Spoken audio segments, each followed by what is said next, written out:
Hello বন্ধুরা, welcome back to my channel. আমি তোমাদের বন্ধু সুপর্ণা নিয়ে আসলাম আজকে একটা নতুন ব্লগ নিয়ে। আর আজকের ব্লগটা খুবই স্পেশাল, কারণ নিরামিষে অনেক রান্নাই কিন্তু আমরা সহজেই বুঝতে পারি না কি বানাবো, যেখানে কিনা পেঁয়াজ আর রসুনের ব্যবহার একদম নিষিদ্ধ। হ্যাঁ, তো বিনা পেঁয়াজ আর বিনা রসুনে কিভাবে নিরামিষ পনির বানানো হয়, মানে শাহি পনির বানানো হয়, তারই আমি রেসিপি আজকের ব্লগে তোমাদের সাথে শেয়ার করলাম। রোজই কিছু না কিছু ব্লগ শেয়ার করে থাকি, কখনো মেকআপ, কখনো আমার ডেইলি লাইফ স্টোরি। তো আজকে ভাবলাম কেন না আজকে একটা রান্না তোমাদের সাথে শেয়ার করা যাক। তো চলো ঝটপট ভিডিওটা ফুল দেখে নাও, কেমন?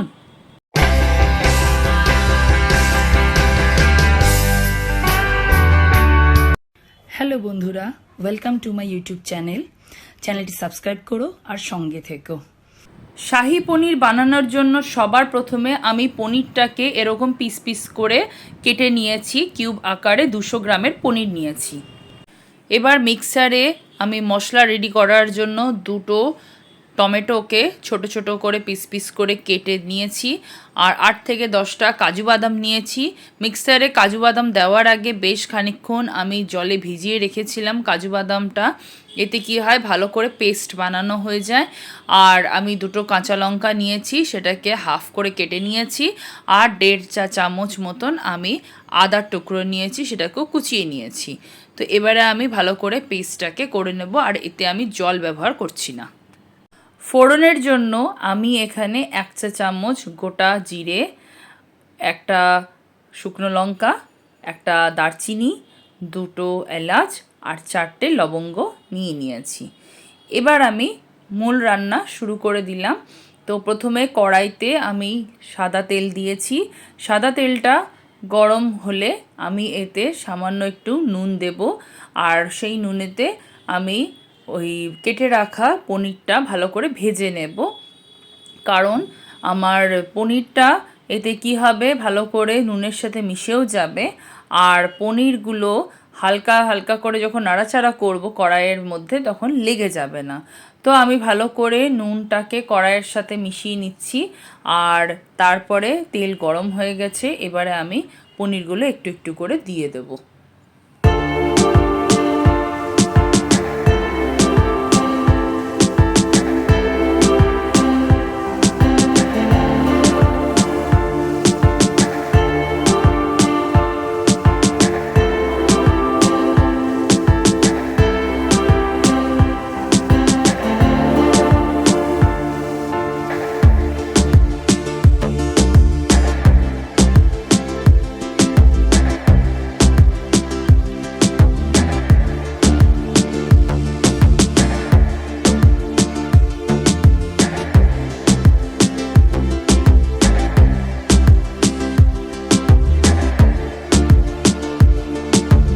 পনিরগুলো হালকা দেখো লাল লাল হয়ে গেছে।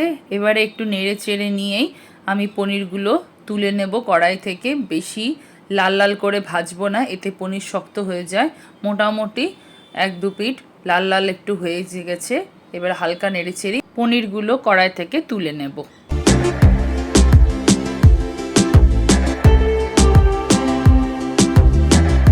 এবার আমি কড়াইতে ফোড়নের সমস্ত উপকরণগুলো দিয়ে দিলাম, গোটা গরম মশলা, গোটা জিরে, সবটাই। আর ফ্লেমটা এখন কমিয়ে নিয়েছি। উপকরণগুলো দেওয়ার পরে আমি ফ্লেমটা সামান্য একটু বাড়িয়ে নেব।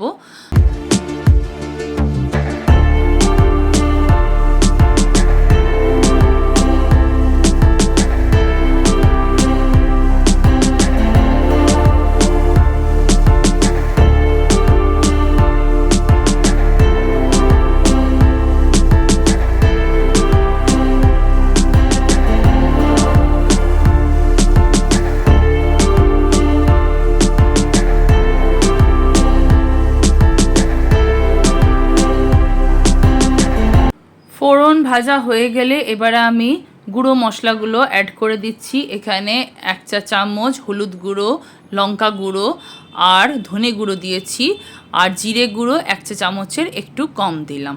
এবারে ভালো করে মিশিয়ে নেব।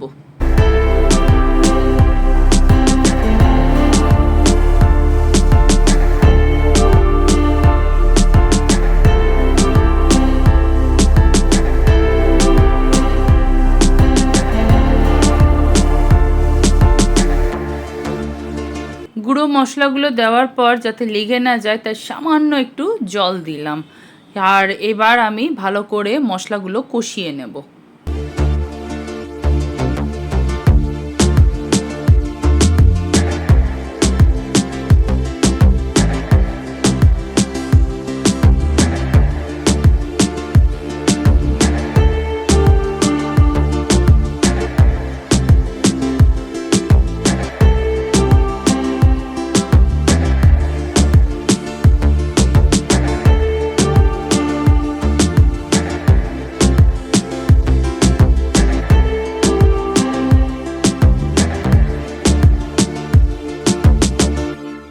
মশলা কষানো প্রায় কমপ্লিট, দেখো তেল ছাড়তে শুরু করে দিয়েছে।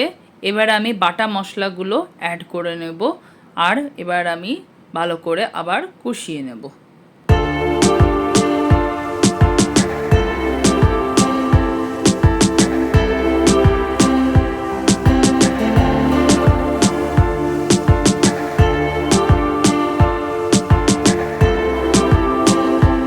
মশলার গা থেকে তেল বেরোনো শুরু করে দিয়েছে। এবার আমি ফাইনাল নুনটা দিয়ে দিচ্ছি। আর নুনের পরিমাণ এখানে বুঝে দিতে হবে, কারণ যেহেতু পনির ভাজার সময়তে সামান্য একটু নুন দিয়েছিলাম, সেই হিসেবে এখানে আন্দাজ মতন স্বাদ মতন নুন দিয়ে দেবে। তাই নুনের পরিমাণটা আর এখানে বললাম না।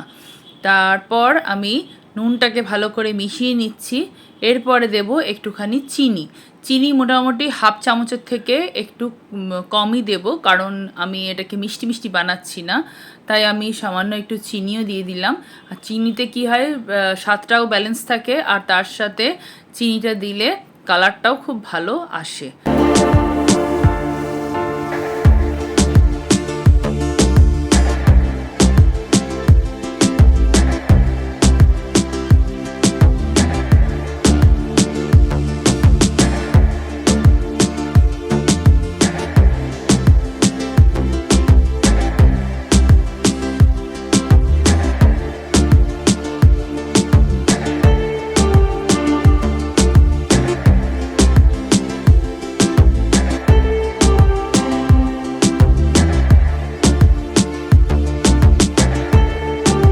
মশলা কষানো প্রায় কমপ্লিট, দেখো কি সুন্দর তেল বেরিয়ে গেছে মশলা থেকে। এবারে আমি একটু টক দই দেব। তো আগের থেকেই এই টক দইটা আমি রেডি করে নিয়েছিলাম। আমি হাফ কাপ টক দই আর একটুখানি দুধের সর মিশিয়ে এটাকে ভালো করে ফেটিয়ে নিয়ে এরকম ক্রিম বানিয়ে নিয়েছি। এবারে এই থকথকে যে দইটা হলো রেডি, সেটা এবার আমি ভালো করে মিশিয়ে দিচ্ছি। আর ফ্লেমটা এখন কমানো আছে। আর দইটা দেওয়ার পরে ভালো করে নেড়েচেড়ে নিতে হবে, নাহলে দই দিলে অনেক সময় ফেটে যায়। তাই যাতে সেইটা না হয় সেই জন্য ভালো করে মশলার সাথে দইটা এবারে ভালো করে মিশিয়ে নেব।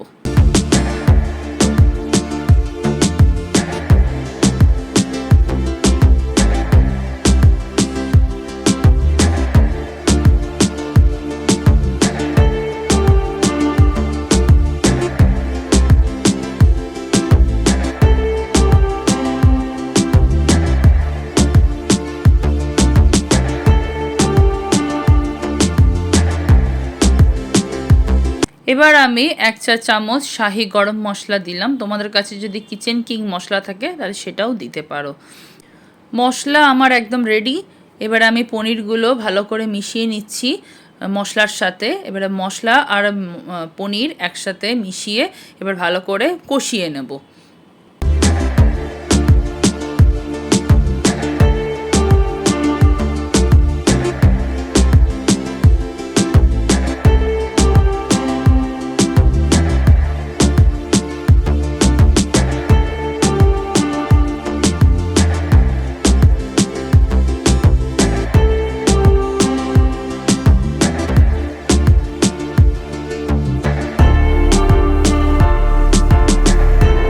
মশলা কষানো কমপ্লিট। এবার আমি জল দিয়ে দিয়েছি।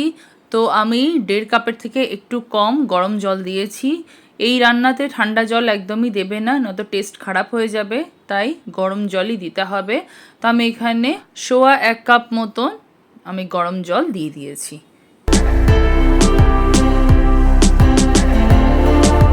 এবার আমি শুকনো কসুরি মেথি হাতে করে ক্রাশ করে ভালো করে ঘষে নিয়ে এটার মানে কস্তুরি মেথির ডাস্ট আমি দিয়ে দিয়েছি।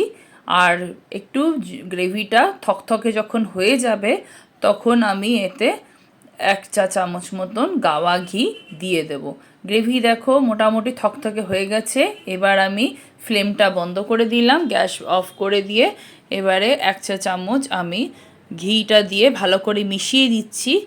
আর ঘিটা দেওয়ার পর এবারে আমি ঢাকা দিয়ে দেবো, মোটামুটি 5 মিনিট মতন বন্ধ রাখবো।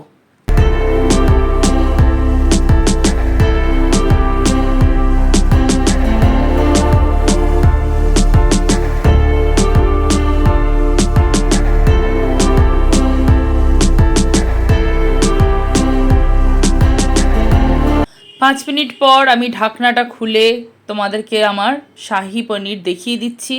দেখো আমার শাহি পনির একদম রেডি। এটা গরম গরম ভাতের সাথে, রুটির সাথে, লুচি, পরোটা, পোলাও সব দিয়েই তোমরা খেতে পারবে। আর এই রেসিপিটা সম্পূর্ণ নিরামিষ রেসিপি, তাই তোমরা এটা পুজো পার্বণের দিনও বানাতে পারবে। তো আশা করছি তোমাদের এই ভিডিওটা ভালো লেগে থাকবে। যদি ভালো লাগে তাহলে অতি অবশ্যই ভিডিওটা লাইক করে দিও, সবার সাথে শেয়ার করে দিও।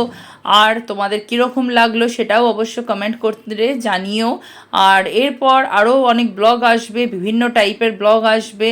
চেষ্টা করব নিয়মিত ব্লগ দেওয়ার। তোমরা পাশে থেকো, সাপোর্ট করো। আমার চ্যানেল সাবস্ক্রাইব যদি না করে থাকো তাহলে ঝটপট চ্যানেলটা সাবস্ক্রাইব করে দিও। আর আমাকে প্রচুর ভালোবাসা দিও আর আমার ইউটিউব পরিবারকে আরও বড় করে তোলো।